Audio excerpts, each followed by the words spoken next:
Olá, uma ótima tarde a todos. Começamos agora a segunda edição do Agricultura BR ao vivo para todo o Brasil. Nesta terça-feira, você que está nos acompanhando pelas antenas parabólicas no sistema digital e analógico, pela NET e Claro TV, também pelo portal sba1.com, pelo Facebook do Canal do Boi e as dezenas de páginas que levam o nosso programa. Também você está nos acompanhando pela NEL TV, TV por assinatura no Paraguai e no Brasil, e está em todas as oportunidades de ficar bem informado e sempre realizar bons negócios. Olha, essa terça-feira foi marcada pela divulgação de dados oficiais aqui do Brasil. Quando eu falo dados oficiais, eu estou falando sobre Conab e IBGE. Meu foco hoje é Conab e é por isso que eu começo esse editorial falando a respeito dos dados relacionados à estatal brasileira, a Companhia Nacional de Abastecimento.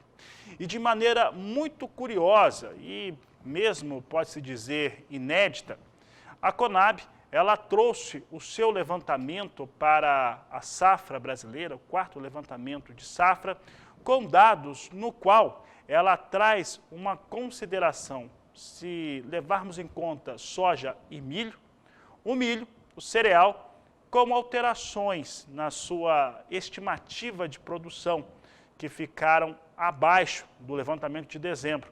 Isso porque a Conab considerou que a estiagem, sim, trouxe efeitos negativos para o milho. A Conab, na soja, considera que não houve estiagem, ou que a estiagem não trouxe efeitos negativos para a produção de soja. Estranho? Não, são números de governo e aí a gente vai trazendo todos os destaques para você aqui no Agricultura BR. Um outro dado interessante é em relação à soja. Como eu vou começar falando no programa de soja, vamos focar na soja, porque as estimativas da Conab mostram uma produção total estimada em pouco mais de 140 milhões de toneladas. 140 milhões de toneladas dá aí um número aí cerca de 2,4% acima da safra passada, portanto, a safra 2021-2022 é recorde ainda, pelo menos no quarto levantamento da Conab. A produtividade fica ligeiramente abaixo, 1,7% abaixo da campanha anterior. Essa campanha anterior foi de 57,96 sacas por hectare. E para mostrar um pouco disso, né, a equipe do Agricultura BR mostrou um estudo no qual vamos mostrar os dados, os detalhes da Conab, dados puros divulgados na manhã desta terça-feira, e depois nós vamos comparar os dados de produção que a Conab lançou hoje com aqueles que as empresas privadas haviam colocado à disposição na última semana aqui no Brasil. Na verdade, isso nem deveria ser chamado de estudo, né? Foi um levantamento aí do Agricultura BR, fazendo aí uma pesquisa para que o produtor tenha a melhor informação possível. E os dados, né, mostram este cenário. Veja comigo o que eu trago aqui na tela, porque eles são realmente curiosos os dados. Aqui são os dados do quarto levantamento para a soja. Produção 140 milhões 490 mil toneladas de soja.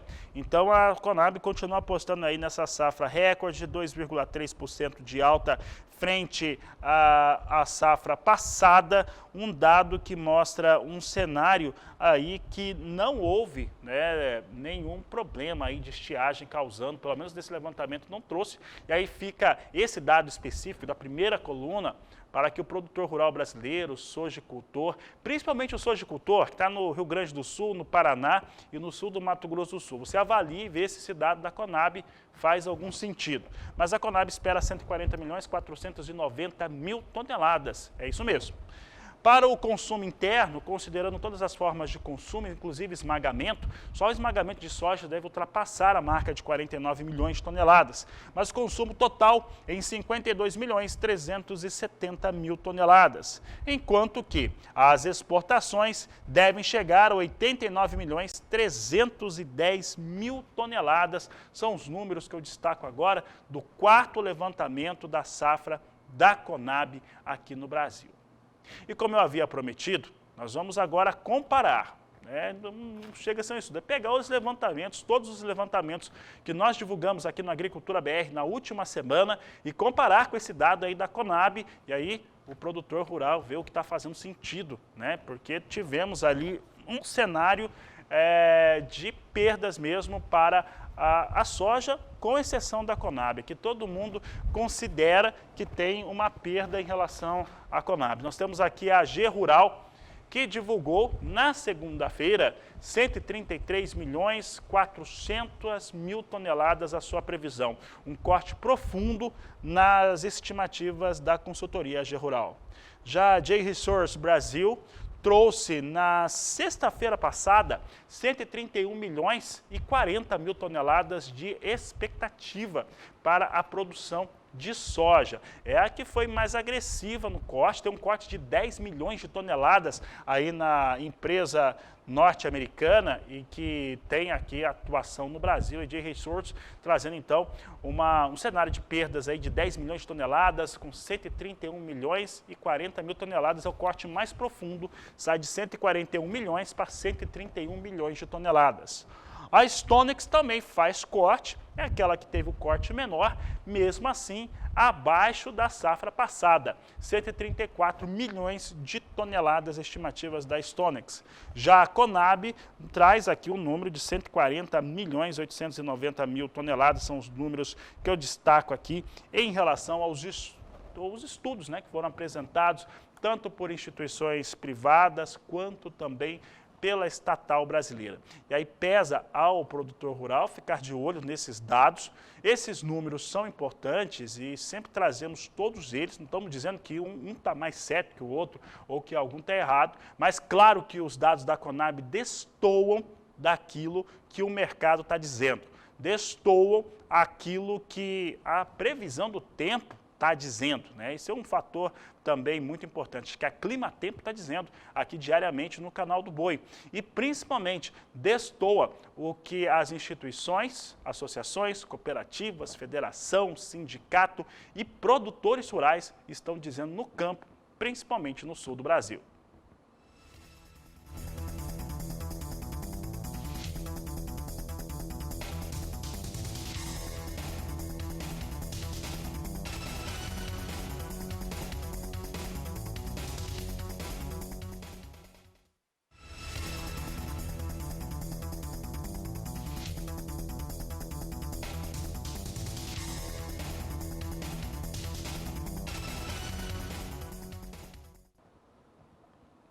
Nós vamos acompanhar agora mais uma reportagem que mostra a pesquisa, como é que ela está sendo trabalhada lá no estado do Mato Grosso, principalmente por conta do aparecimento de uma doença há 3 anos, que nós temos observado e trazido aqui no canal do Boi, da podridão na vagem da soja.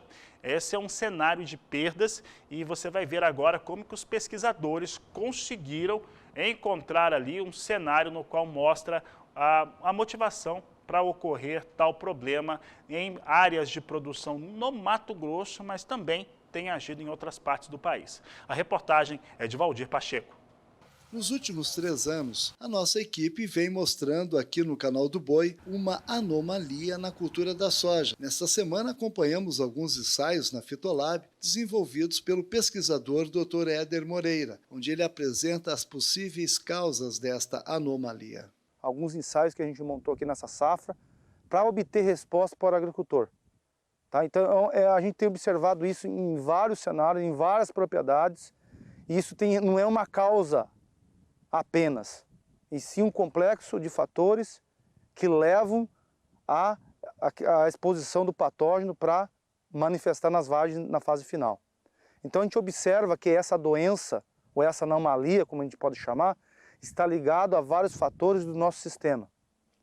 Então, a gente tem que separar aqui a questão nutricional, então a gente observa maiores podridões de vagem em áreas que são extremamente férteis, de 0 a 15, de 0 a 10, onde você tem altos índices aí de fósforo, né? Porém, há um desbalanço, principalmente de cálcio, magnésio, em algumas áreas dessas, e também relacionado ao boro.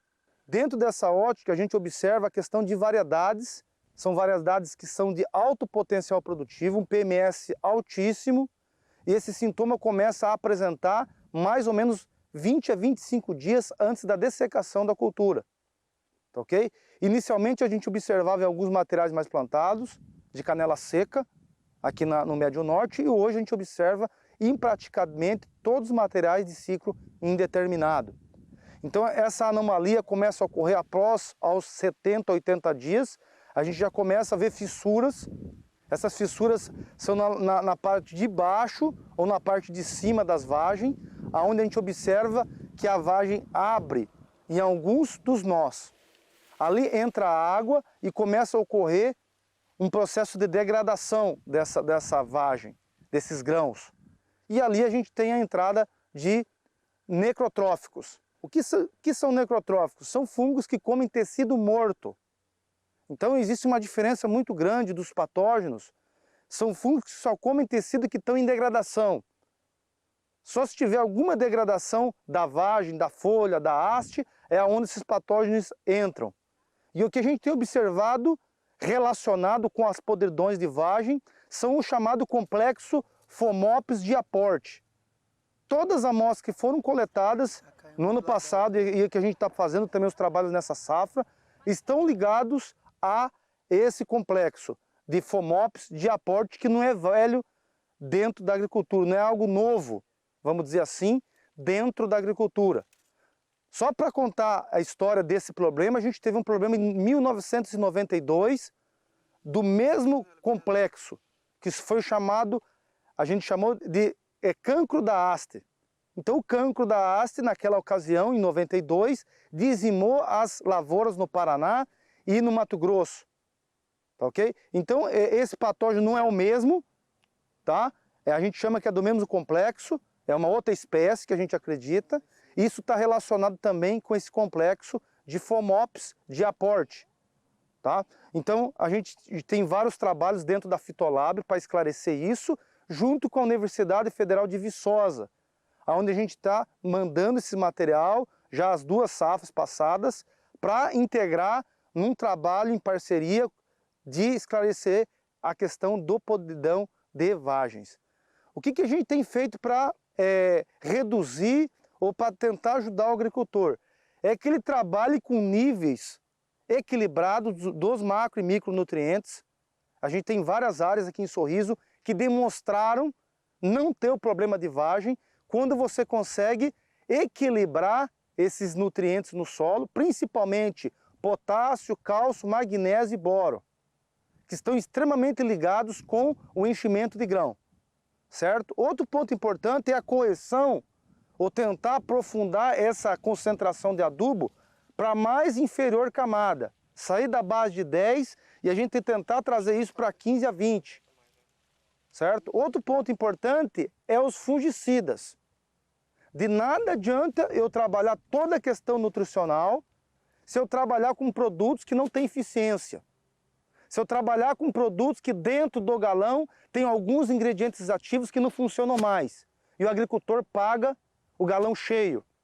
E aquele ingrediente ativo, às vezes, que está dentro, que não faz efeito, ele não vai ter eficácia no campo. Tá? Então o programa de fungicida, a escolha das ferramentas, é de suma importância para a gente minimizar a perca.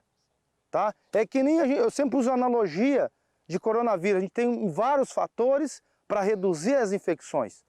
Então esse é um problema ligado não só à genética, mas sim ao sistema que a gente vem trabalhando nesses últimos 15 anos da adubação e o programa de fungicidas.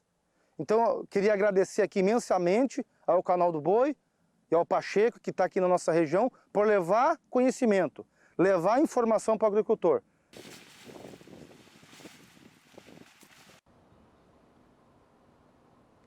Por aqui eu sigo falando de soja, agora falando de mercado internacional. Você acompanha comigo agora como é que as posições no curto prazo vão sendo negociadas com soja na Bolsa de Chicago, aí antecedendo, né, a expectativa generalizada em relação ao relatório de oferta e demanda que será apresentado nesta quarta-feira. Hoje, o Departamento de Agricultura norte-americano informou que exportadores privados eles fizeram a comercialização, venda de 100 mil toneladas com entrega ainda na safra 2021-2022 para o México. E agora eu mostro para você como é que está a soja em Chicago, né? Você tem a soja em Chicago com ligeira queda no dia de hoje. Nós temos posição de março a 13 dólares 81 centes mais 4 bushel, queda de 0,23%. Maio, 13 dólares 90 centes mais 2 o bushel, recua 0,25%. Julho, 13 dólares 95 centes mais 4 por bushel, queda de 0,27%. E agosto, 13 dólares 74 centes mais 6 o bushel, queda de 0,27%.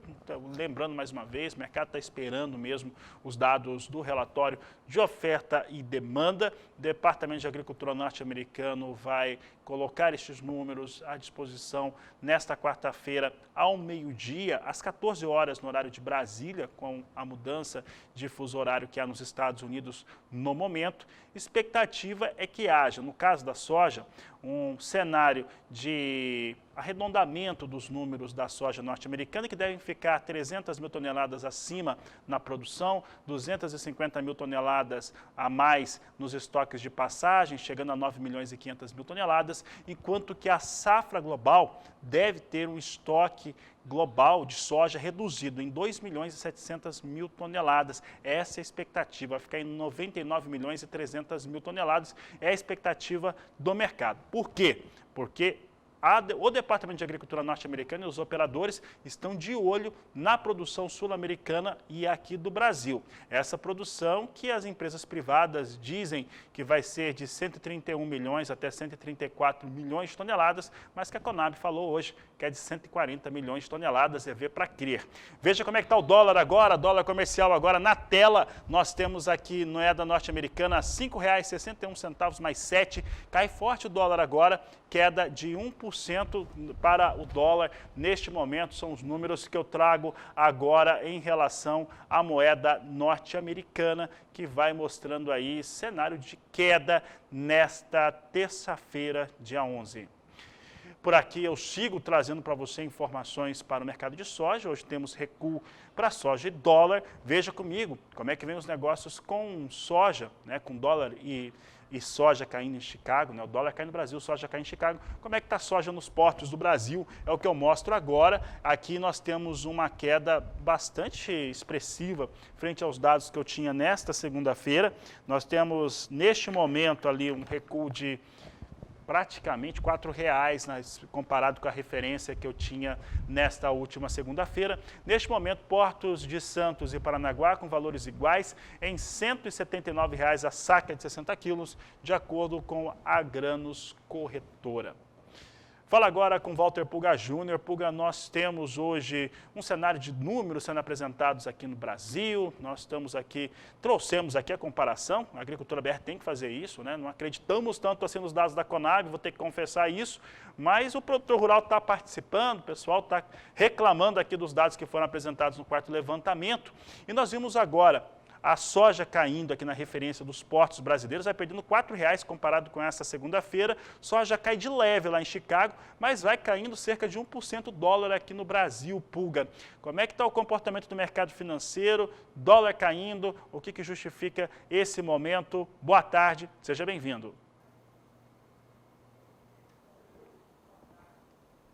Boa tarde a você, boa tarde a todos. Bom, parte desse movimento de baixa do dólar, que agora, você lembrou bem, passa de 1%, na faixa de R$ 5,61, ele decorre da expectativa que começa a se dissipar daqui a pouco, porque por volta do meio-dia, lá em Washington, o presidente do Federal Reserve, do Banco Central dos Estados Unidos, faz uma palestra no Senado americano. Começa daqui a pouquinho, meio-dia, horário de lá, aproximadamente 13 horas, horário do Brasil. E o que ocorre? Essa audiência no Senado, ele será submetido a uma sessão de perguntas, os investidores vão procurar pistas, na verdade, sobre os próximos passos da política monetária americana. O que se sabe já é que há estimativas de 3 ou até 4 altas de taxa de juros nos Estados Unidos. Mas o dólar vem enfraquecido hoje diante de várias moedas de todo o mundo, né? Porque o dólar index vinha agora há pouco abaixo dos 96 mil pontos. Há alguns minutos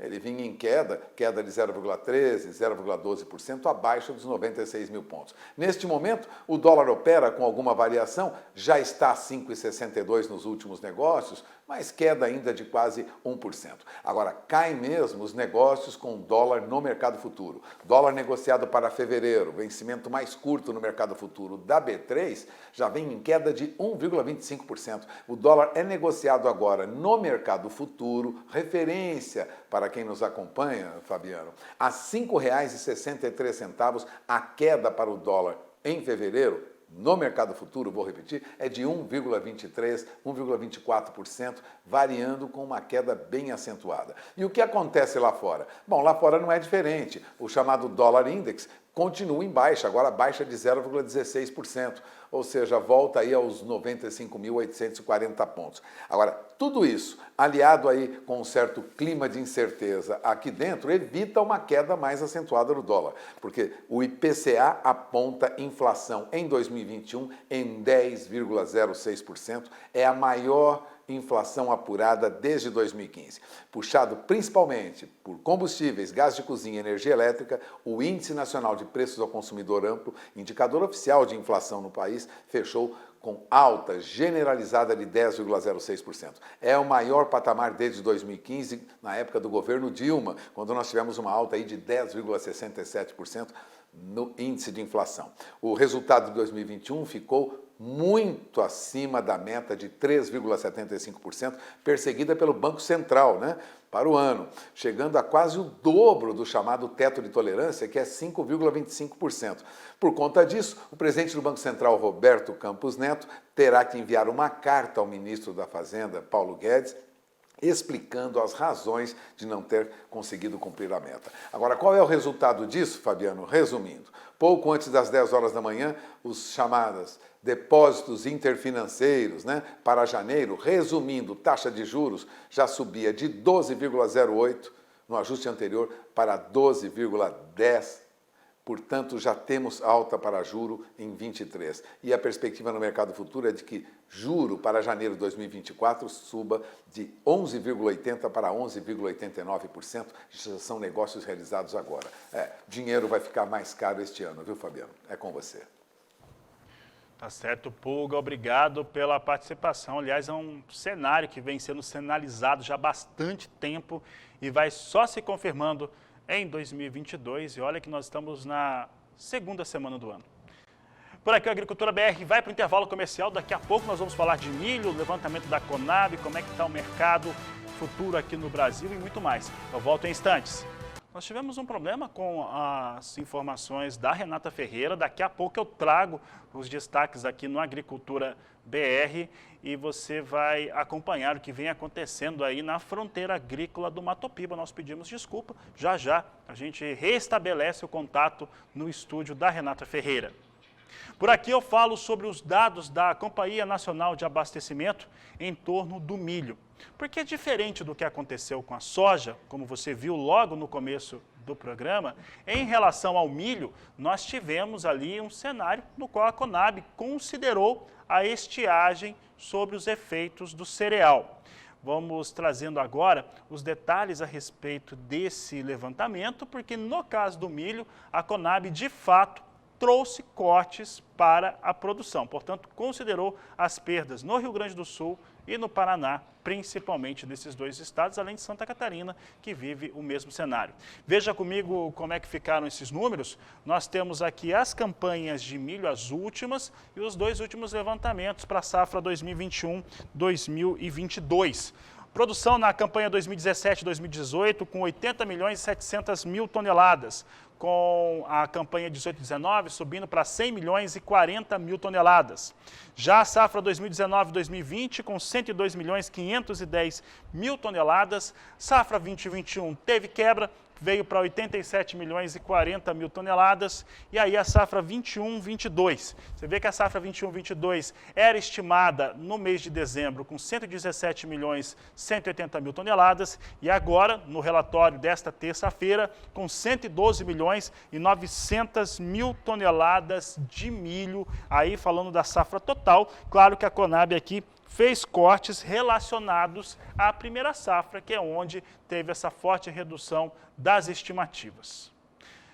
Trago agora como é que vem o comparativo aí geral em relação ao como que fica a oferta e demanda de milho no Brasil. Você tem aqui os dados da Companhia Nacional de Abastecimento. Mais uma vez, no caso do milho, nós temos números que mostram que, de fato, nós temos ali o pessoal mudou aqui o gráfico, o cenário, vou pedir para o pessoal daí corrigir da nossa produção, mas nós temos os números da Conab que mostram aí como é que devem ficar as exportações, o consumo interno e também a produção. Produção em 112 milhões e 900 mil toneladas, consumo com 76 milhões e 750 mil toneladas, consumo total para o milho, exportação em 36 milhões 680 mil toneladas, enquanto que a importação deve ser de 1 milhão e 300 mil toneladas. A Conab, ela corrigiu também dados da safra 20 e 21 em relação à importação. Você vê aí que a importação nesta safra nova deve ficar em 1 milhão e 300 mil toneladas. A Conab corrigiu para mais de 3 milhões e 200 mil toneladas a importação da última campanha. Agora sim você confere comigo como é que estão os números, os dados de negociação de milho na Bolsa Brasileira, na B3. Você acompanha agora em tela os dados. Nós temos aqui a posição de janeiro, R$ 94,60 a saca de 60 quilos, alta de 0,35%. Março, R$ 98,64 a saca de 60 quilos, com alta de 0,13%. Temos aqui a posição de maio com alta de 0,58%, enquanto que a posição de julho com R$ 90,50 a saca de 60 quilos. R$ 90,50 a saca, queda de 0,20%. Você vai conferir conosco agora como é que estão cotações de mercado, como é que está a cotação para a saca de milho aqui no Brasil. A Agricultura BR segue com você, trazendo os dados que nós temos aí em relação ao mercado, como é que tem sido os números, principalmente em relação à soja e milho. Você vê aqui que milho segue subindo aqui no Brasil. Há uma confirmação relacionada aos cortes que a Conab fez, da Companhia Nacional de Abastecimento. São os números que nós trazemos aqui no Agricultura BR. Olha, mais informações você vai conferir na terceira edição. Nós voltamos às 16 horas no horário de Brasília. Você acompanha todos os destaques. A todos eu desejo uma ótima tarde, um grande abraço e até mais.